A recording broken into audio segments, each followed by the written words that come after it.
रीवा में टीकाकरण व्यवस्था को और मजबूत बनाने पर जोर, जिला टीकाकरण अधिकारी ने दी जानकारी।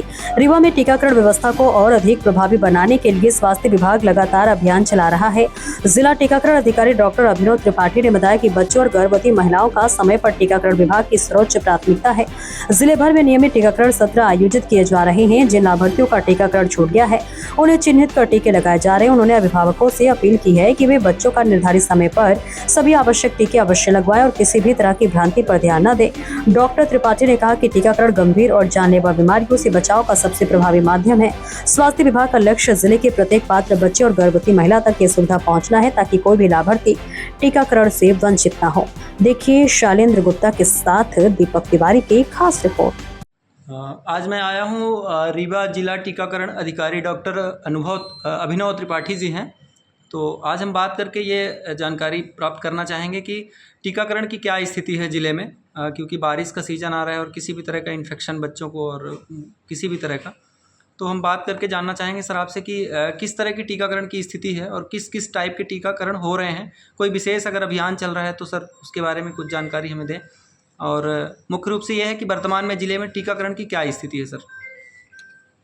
टीकाकरण अच्छा चल रहा है, स्थिति बहुत अच्छी है और सभी बच्चों को घर घर जाकर और हर स्तर से हम लोग जागरूक करके उनका टीकाकरण कर रहे हैं। लगभग 90 से 95% से ज़्यादातर बच्चों को टीकाकृत किया जा चुका है और हर तरीके से उनको जागरूक किया जा रहा है। और वर्तमान में अभी पल्स पोलियो अभियान चल रहा है।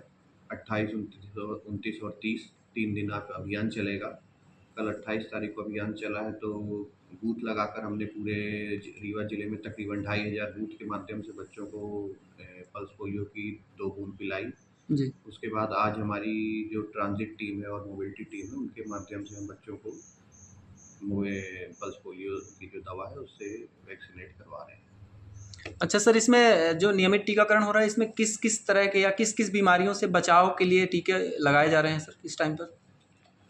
जो रूटीन इम्यूनाइजेशन होता है उसमें हमारे कई तरह की बीमारियां हैं, जैसे पोलियो हो गया हमारा, और टीबी हो गया हमारा, खसरा हो गया, मीज़ल्स, रुबेला और हेपेटाइटिस हो गया।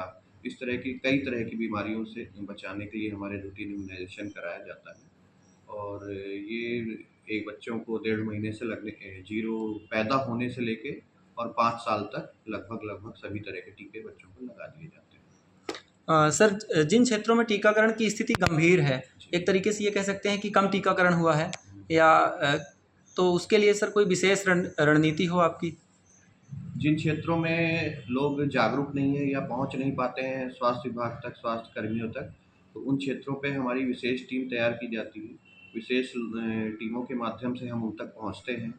विशेष सत्र चलाए जाते हैं और इस जैसे अभी वर्तमान में जो अभियान चालू है, इस अभियान के माध्यम से उनको चिन्हित करके हम अलग से दल बनाकर वहाँ पहुँचते हैं, उन बच्चों को वैक्सीनेट करवाते हैं और उनको जो बीमारियों से बचाते हैं। सर, टीकाकरण की स्थिति में एक चीज़ ये देखा जाता है कि जब भी सरकार के द्वारा कोई भी टीके की व्यवस्था की जाती है तो एक तरीके से समाज में भ्रांतियाँ फैली होती हैं, सकारात्मक कम, नकारात्मक ज़्यादा। जैसे एक एग्जांपल हम ले लेते हैं, कोविड का तो ठीक है लंबा टाइम हो गया, लेकिन हम सर्वाइकल कैंसर का जो किशोरियों को लग रहा है, तो इसका तो आप सर इससे कैसे निपट रहे हैं और किस तरह की चुनौतियाँ आ रही हैं सर? देखिए, ये जो एचपीवी वैक्सीन की बात होती है, तो ये जब सरकार ने अपने प्राइवेट में तो ये लग ही रही थी, जी। सरकार ने अपने माध्यम से इसको अपने खर्च से इसको लॉन्च किया और जब इसको सरकार ने शुरू किया तो लोगों के अंदर बहुत सी भ्रांतियाँ थी कि टीका लगाने से ये बांझपन होता है या टीका लगाने से बच्चों को और आगे जाके बड़ी कुछ बीमारियाँ होती हैं। तो ये सब पूरी तरह से निराधार है और ये इसका कोई तथ्य नहीं है। ये एचपीवी वैक्सीन या कोई भी नई वैक्सीन आती है तो ये सामान्य है कि हर नई वैक्सीन या नई दवा कोई भी आती है तो समाज में उसके प्रति भ्रांतियाँ होती हैं।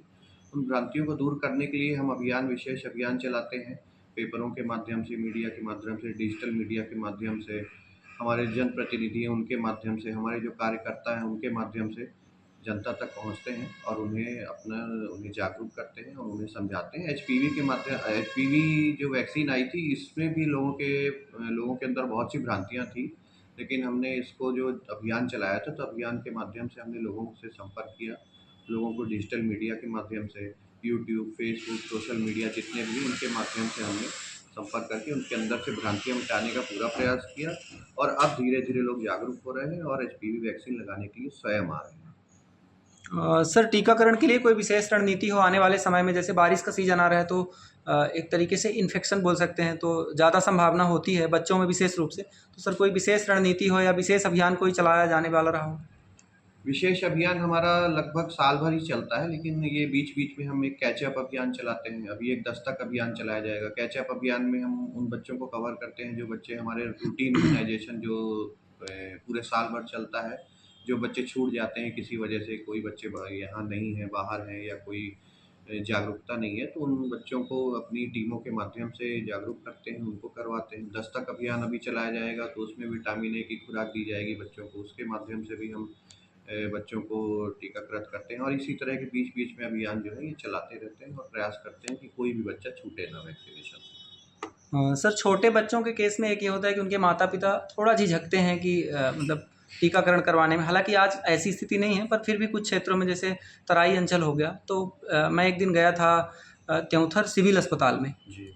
तो सर वहाँ बहुत सारे बच्चे भर्ती थे, वो अलग-अलग चीज़ें थी उनमें, कोई कुपोषित था, कोई किसी का मतलब कुछ न कुछ समस्या थी और वो छोटे बच्चे थे, तो कहीं न कहीं उनमें इस चीज़ की कमी थी कि समय से उनको वैक्सीनेशन नहीं हो पाया और उनको बीमारियाँ घेर रही थी, तो वो भर्ती थे। तो सर इसके लिए कुछ विशेष संदेश परिजनों को विशेष रूप से?